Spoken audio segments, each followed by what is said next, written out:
Welcome back to A Better Choice Homestead and this week's edition of Freeze Dry Friday. I do 3 videos a week and Fridays are dedicated to freeze drying. Today we are going to be freeze drying my recently made sausage, kale, and potato soup. I actually made this last night and it is absolutely phenomenal. It was a kind of wing it recipe, partly inspired by a recipe I saw in an Anthony Bourdain cookbook called Portuguese Kale Soup. I didn't have the exact ingredients he used and I wanted to adjust the quantities of certain things. So different ingredients, different quantities, and I could not be happier with the result. It was a huge hit. Soup is not something that my family normally accepts for dinner because it's just not that filling, but the ingredients in here are so incredibly nutritious, and it's also a very hearty soup. I did 2 quarts of white beans in here, and over the cook process, they just kind of melted down and created this amazing, thick, hearty broth. This is so good. Now, as much as I want to keep this in the refrigerator and just thoroughly enjoy it throughout the week,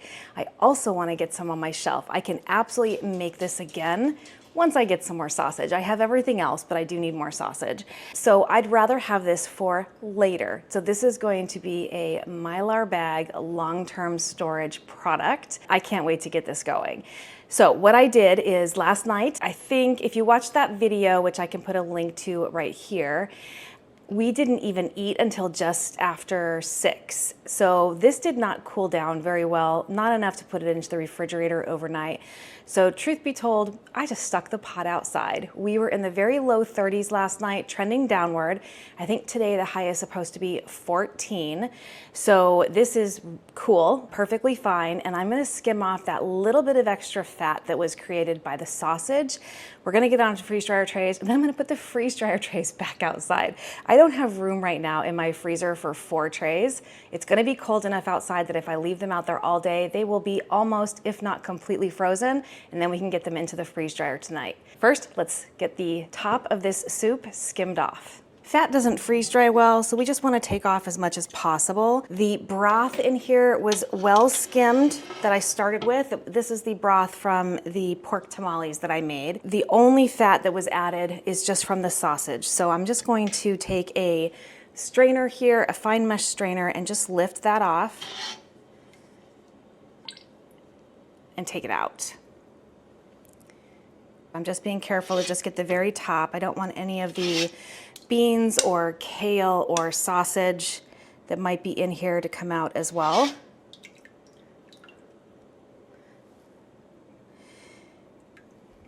If you make something that has a liquid that has fat in it cold, the fat will come to the top, it will separate really easily, and you can lift it out. Leaving the fat in is just going to shorten the shelf life of your freeze-dried food. I think we are about good. There really wasn't that much.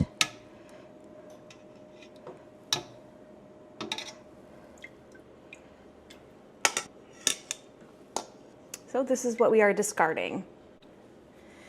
This is an incredibly thick and beautiful broth. I'm just gonna stir this up a bit because of all those beans in there that has really thickened this up nicely. This is what makes it so hearty. We've got potatoes in here. We've got 2 different kinds of sausage. I did a smoked sausage and then I did a bulk loose sausage. We've got the kale, we've got salt, we've got pepper, we've got red pepper flakes. This is incredible. I'm gonna fill hopefully 4 trays with this. If there's any overage, I'm not gonna be upset about that. We will enjoy that today. I am really more interested in being able to preserve this for later. Look how incredible that looks. It's absolutely delicious. I know that my medium Harvest Right freeze dryer, each tray holds 5 cups. We're gonna spread this out as evenly as we can across the 4 trays. We started with 15 cups of liquid. I doubt we have that much in here at the moment because during the cook process, as things steam, we lose liquid. I know I'm not gonna be able to fill 3 trays full, which would be 15 cups. So I'm definitely not gonna be able to fill 4 trays full, but we'll do the best we can. All right, this tray looks really good. Now I have 2 different lids. So here's one set of lids. I'm going to show you the difference in why I'm choosing to use one over the other. And here's my second set of lids. This is the lid pack that came with my trays from Harvest Right. I really like these lids when I'm really packing my tray because the depth is higher than my other set of trays. And I know I can pack them all the way up to the top and still fit them into my freeze dryer rack. However, these are smooth topped. And so when you stack one tray on top of another with this lid on it, you're gonna have a slick tray on top of a slick lid, and you have to be really careful holding those trays or one's gonna go flying, or all of them are gonna go flying. That's that set of lids. This lid has a very shallow top, but it also has raised corners. So your next tray stacks or nestles within this and kind of locks it in, so nothing's gonna go sliding. I'm gonna use these lids today. Number one, because I am not gonna go higher than this lid. This is liquid. I definitely don't want it too full or it might spill as I'm carrying it, so the shallower lid is fine. Plus, because I'm gonna be carrying these outside, and I've got some pretty hard packed snow that's difficult to walk through that I have to navigate in order to put these on top of my grill out there. I want them nestled together tightly. So I'm gonna be using these lids today. And I have one lid that is broken. So it is missing this corner right here.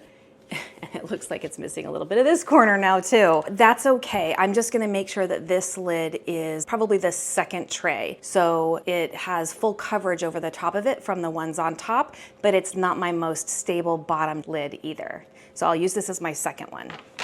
So we can go ahead and get this tray lid on. It just snaps on. And now that is perfectly secure on there. And we can load up our next tray. Now this ladle holds about a half a cup of liquid when full. So with 6 ladles on this tray, that would be 3 cups total. I'm gonna try to do that throughout all the trays just to make it easier on the reconstitution. That was 1. Now I might have to go back and add a little bit more per tray just to keep them even. 6 cups total so far. This side is not going to latch because of those broken corners, but that's okay because it is going to nestle perfectly right inside this one. And then the ones above it will help hold it down. If I have to, it looks like I can probably get 1 more ladle in each of these trays. And then there might even still be some left over, which would be exciting.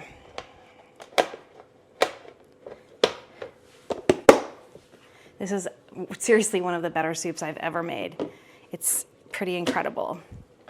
You can't even really see any of the cannellini beans. I mean, a few, but for the most part, they've just melted down into the broth and just created that really thick, hearty, creamy, lovely base. Ooh, what was that, 2 or 3? I have to check. I don't want to overfill these, and we're definitely going to have some left over. So let me just verify how many I did there. That was 4, which means this is 6. And we still have quite a bit in here, so I'm going to go for 7 ladles, which would be 3.5 cups per tray, and see what that yields us. I don't want to go too full because I don't want to spill this as I'm carrying it.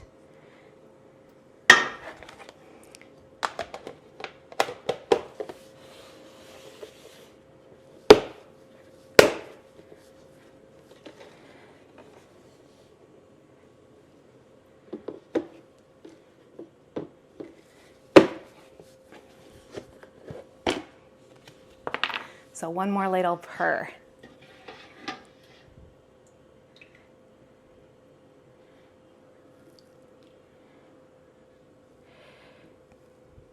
Good there. 3.5 cups per tray. So that means each tray can feed probably 2 people 1 lunch. So thrilled with that. I'm telling you, this is such an amazing soup. There's enough in here for probably 3 to 4 more bowls. Now this is going to be easy to carry, I mean, it's heavy, but easy to carry because we're not gonna be running the risk that we would be running if we had these lids on, because they just slide. So trying to carry that with soup, especially on an uneven surface that's quite frankly challenging to navigate right now, would be difficult, if not disastrous. So let's go ahead and get these outside, and I'm going to put this into a container, into the fridge, so I can enjoy that as a lunch or even a light supper today or tomorrow. I wear Crocs in the house literally 100% of the time. If I'm not outside, I have Crocs on. Sometimes if I'm outside, I have Crocs on too. I have a few pairs. That's what my doctor recommended based on my back problems and my hip problems. She told me years ago that that would be the best shoe to wear to compensate for the pain and the misalignment. I was not a fan of Crocs at all. I don't like the way they look. They look chunky, they look cheap, but they're not cheap, let me tell you. So I kind of resisted at first, but once I did it, it was probably 10 or 12 years ago, I've literally never gone back. And if I have to wear different types of shoes, like these boots I'm putting on right now, my back hurts, my hip hurts, my ankles hurt, and my knees hurt. I am a 100% believer in Crocs, even if they're ugly. But we've got boots on because we've got snow to deal with. And if you don't live where it snows and gets super cold, what happens is you might have days that kind of warm up a little bit, but then refreeze. So the snow gets soft and then it hardens and it ends up being like a brick wall. So not easy to navigate, but I'm going to put my trays right over here for the day. They'll be frozen enough to put into the freeze dryer. Our high is supposed to be 12 today, so those shouldn't take too long to freeze. It's the next morning. I left my trays outside all night. They just weren't fully frozen, and by the time it got dark, it's really too dark in this room to show anything. So I left them outside. It was 4 degrees. They're fine. It's 7 degrees this morning, so I'll bring them in just a few minutes. I wanted to show starting the freeze dryer because I don't think I've ever showed that before. So when I come up to my freeze dryer, I can choose to customize, which that allows me to change the name of the freeze dryer. It allows me to change the settings on the freeze dryer, but I don't have anything to change. So all I have to do is push start. And now it boots up and it's cooling the vacuum chamber. And it tells you right here to wait 15 minutes before loading your trays. So that's exactly what we're gonna do. It's as simple as that. So we'll be back in 15 minutes and load our trays. Our machine is ready to go. It says load trays into the freeze dryer and then close the drain valve and then push continue. So let's get the food in. Here we have a frozen tray of wonderful soup. This worked really well, putting it in the backyard because it's so cold. Kind of like winter when it comes to that. I should probably do this more often. Free freezer. And the last tray. So let's close the drain valve. And then we can push continue. Since these were pretty frozen, I'm guessing maybe 36 hours for total freeze dry run cycle. It is mostly broth, so I don't think it'll take too long. I'll bring you back when it says it's done and we'll check for dryness. These should be completely done. We're at the 47-hour mark. There's still almost 6 hours left on this machine, but it was gonna be done in the middle of the night, so I threw an extra 13 hours on there. I'm thinking these are completely done. That's one thing that I like about the freeze dryer, which is different than, say, canning. When your canning is done, you have to get your jars out of the canner relatively quickly. You can't leave them in there overnight or you could have problems. They can develop flat sour. But with freeze drying, you can just add more dry time. These cannot get over dried. I really love that flexible, convenient option. Let's go ahead and get these out and see how we came out. I'm just gonna push the down arrow until we are at 0 time. Because if I had just hit cancel, it would shut the machine down. I would not have the option to defrost. I would not have the option to add more dry time just in case this wasn't done. So it's really good practice just to get in the habit of arrowing down your time to 0 so you have more options about what you can do if the food is not ready or if your machine might need defrosting. So now that that's done, we just need to open the drain valve to vent so we can open the door. Now the machine is depressurized, so we can open the door.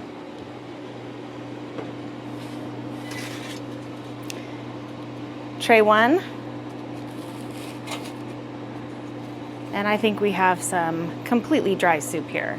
So I'm gonna go ahead and just take all the trays out. We're gonna get these into the kitchen. I will hold off on deciding whether or not to defrost or just shut the machine down or put these back in once we know for sure. I am really excited to be having some of this to put away. This soup was phenomenal. I used 2 different kinds of sausage in it, and honestly, next time I'm just gonna use the ground sausage. While the smoked sausage was good, there was nothing wrong with it. I feel like the ground sausage just married better with the flavor of the beans and the broth and the kale. It was just all harmonious in there. It was truly divine. So next time I'll leave out the smoked sausage. I'm not worried about fat in here, even though there's pork product, because that had all been rendered down through the cooking process and removed. I'm not worried about that at all. I am going to put some of this into a glass jar that I'm gonna rehydrate for lunch, but it is not lunchtime yet, so I'm just gonna store it in here for a little bit. And then the rest I'm gonna put into these Mylar bags. This was 3.5 cups per tray, fully hydrated before it was freeze dried. So that's what we should expect to get out of it. So I'll put each 3.5 cup into a pint-sized bag. And I have a little plastic bag holder here. I got this on Amazon years ago. I know they're still available. They're pretty popular. Mine is a little flimsy at this point, so I'm gonna have to be careful that it's not gonna tip over. But this is another way that you can easily fill a smaller size bag if you don't have a funnel with a stand, because these trays are too big to just slide into the bag. So this just goes between the 2 arms here, and then at the top of the arms, there's a clip that will hold the side of your bags.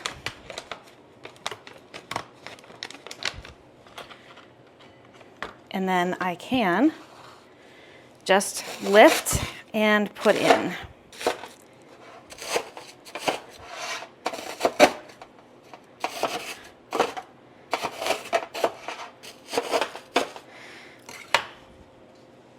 I can see the bits of potato, I can see the bits of kale, the sausages. This is gonna be so great.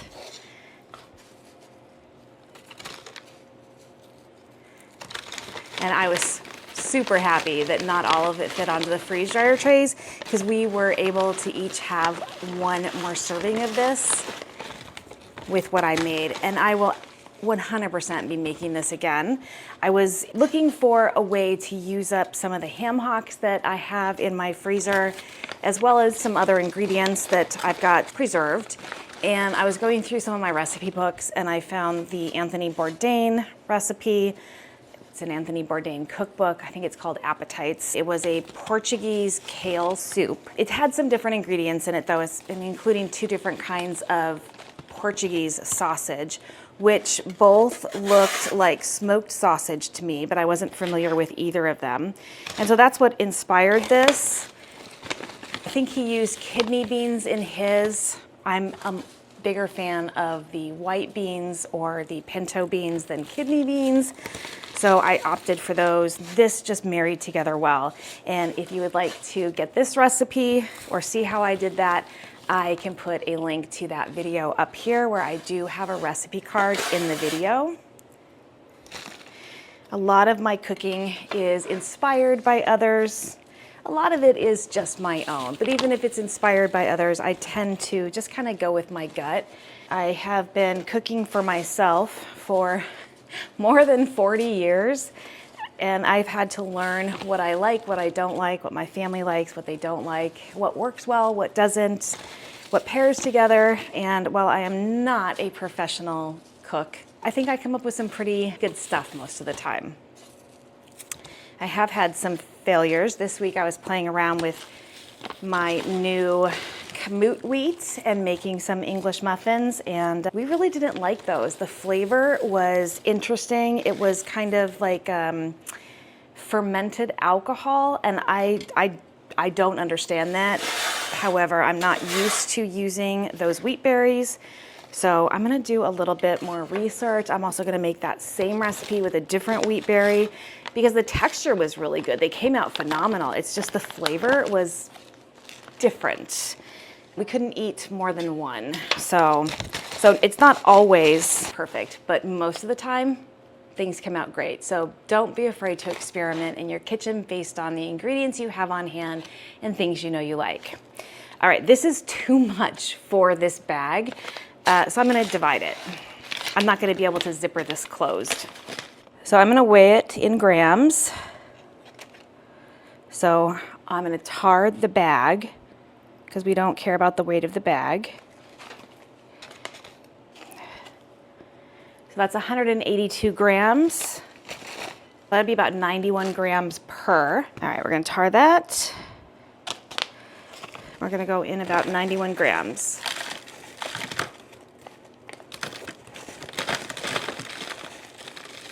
Looks good. I'm gonna go ahead and just pre-zipper these real quick. We'll get an oxygen absorber in them in a minute. So for the next 2, 4, 5 bags, I am just going to split them in half by sight.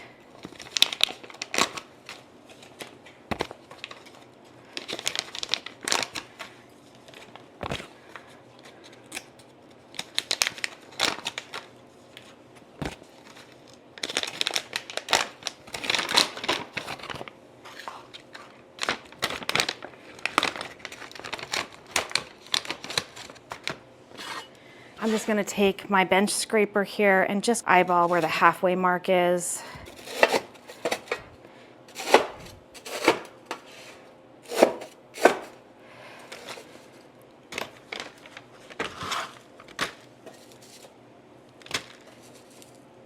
There is nothing sharp in this soup. There's no hard edges on any of the food.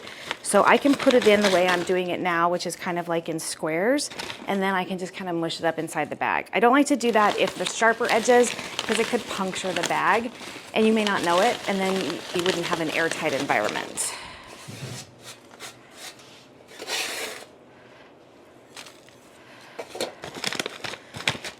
So there's 3 servings.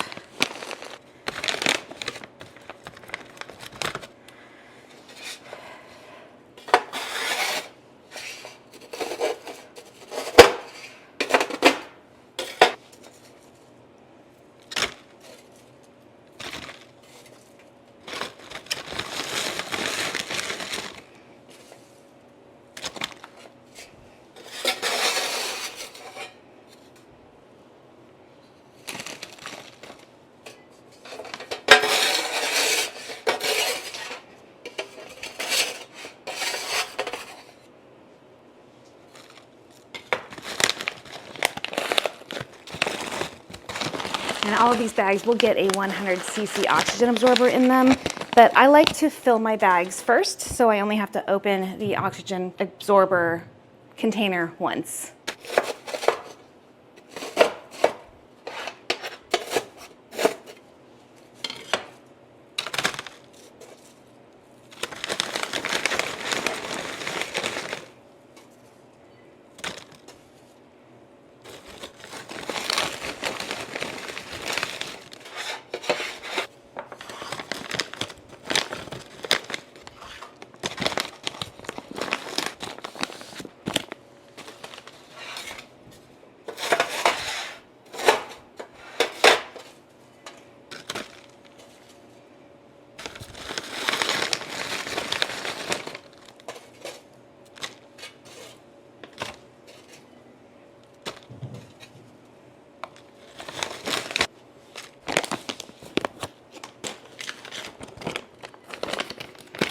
Last bag to fill.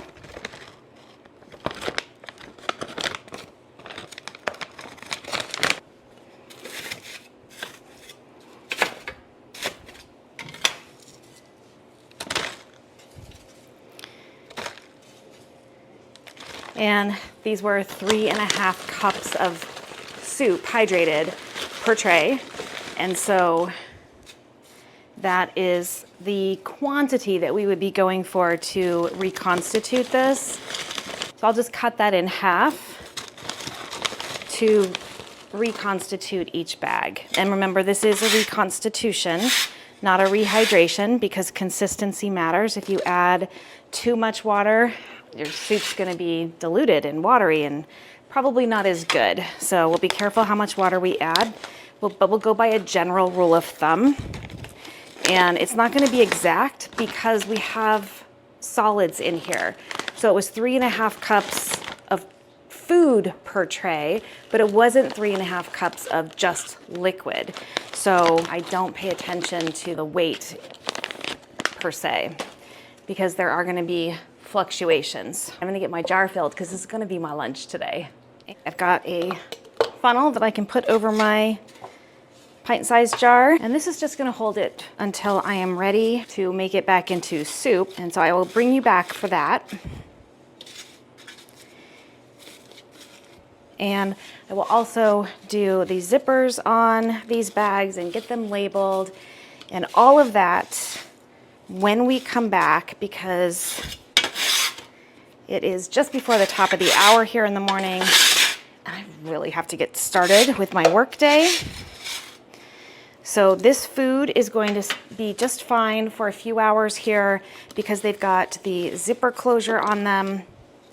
They're gonna be just fine. And this very full pint-sized jar is just gonna get capped and it's gonna be fine until lunch. Got my kettle warming up here. I've got 15 minutes here in between meetings. So I went ahead and just quickly labeled all of these bags. So freeze-dried sausage, kale, and bean soup, January of 2025. And I wrote also on the front here that this is 1 3/4 cups because it was 3.5 cups per tray, and I divided the trays in half. So I'm just gonna get some heat seals on all of these after I get oxygen absorbers in them. So we have 1, 2, 3, 4, 5, 6, 7. So I need 7 oxygen absorbers. 1, 2, 3, 4, 5, 6, 7. Get those closed back up so they don't go bad. We'll get them quickly into bags. I'm pressing out most of the air that I can.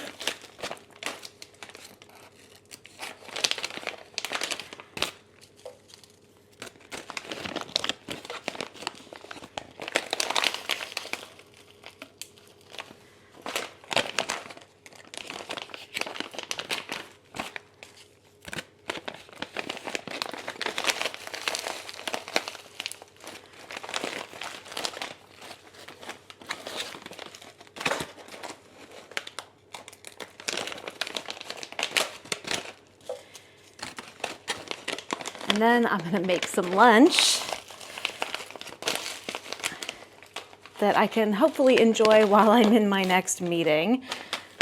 I spend a lot of my daytime in virtual meetings with my team. So I should be able to sip on some lovely hot and hearty soup, which is good because we are about 10 degrees today, still very cold. And we definitely want to heat seal these bags because the zipper can fail. There's tear notches on the bag here above the zipper seal. So I'm gonna do a heat seal right along the top so that when I use the tear notches to open it, there is still room between where I will tear it and the zipper where I could reseal it if I wanted to because I didn't use the contents of the bag in full.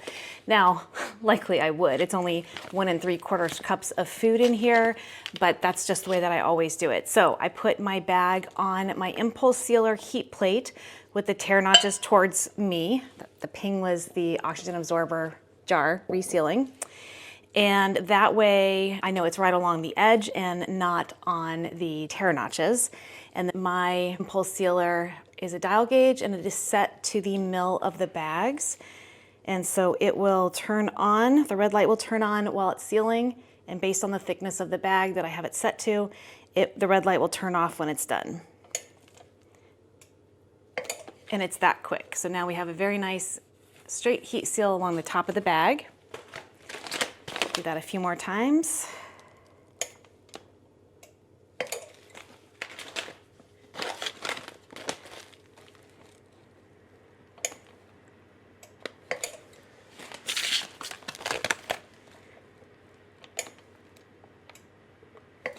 Now I do have a measuring cup here, and I'm just gonna put 2 cups of water in there because I know that I'm not going to need more than 2 cups of water, and clearly this is hot water. So let's get some soup reconstituted to eat. All right, I've got a bowl. I'm just going to dump this amazing soup in here.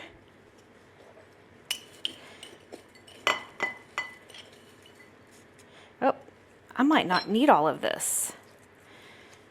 We'll do a little bit at a time. I know this should be 1 3/4 cup of prepared soup. The contents of the soup affect the volume, so I'm not going to use all of this.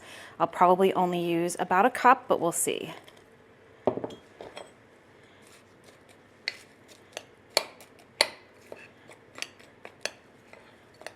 You can see that is pretty thick. That is not a soup, that's more like a stew. And we're gonna need a lot more water because the food in here still needs to reconstitute.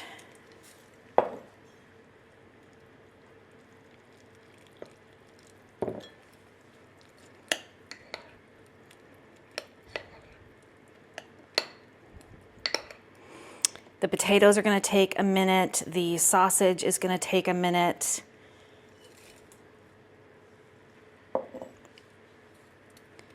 So I'm gonna have to let this sit before I try it.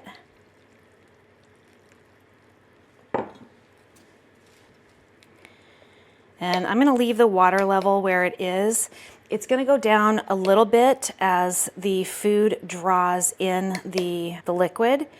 So I might end up using more. I've got 2/3 of a cup left in this measuring cup. So far we've added 1 1/3 cup of liquid. And we'll see just how much more we can add to that after this sits for probably 10 minutes. I'm just gonna put a little lid over this just to trap the heat in while it does its thing. So come back and show you this when it's ready. All right, well that meeting took 45 minutes, so this has been sitting for 45 minutes. It's still warm. It's still very warm, feels nice on my hands. This water is less warm because it wasn't covered, but this should be, I would think, ready to go. And I don't think I'm gonna add any more liquid to it. I think this looks good. I'm telling you, this soup is absolutely amazing, and I'm definitely making that again and again and again. So let's give that a try. Let's taste that broth. I might want to warm this up a little bit. Let me taste it. No, it's fine. It's warm enough. This is so good. So good. The broth is absolutely amazing. Let's get some kale on my spoon. It's perfect. That is perfect. Got a little bit of spice in there. Some potato. Fully rehydrated. Really good. Let's get some sausage. This is the bulk sausage. So good. Wow. All right, now let's try that summer sausage that's in here, which is thicker. So bigger pieces.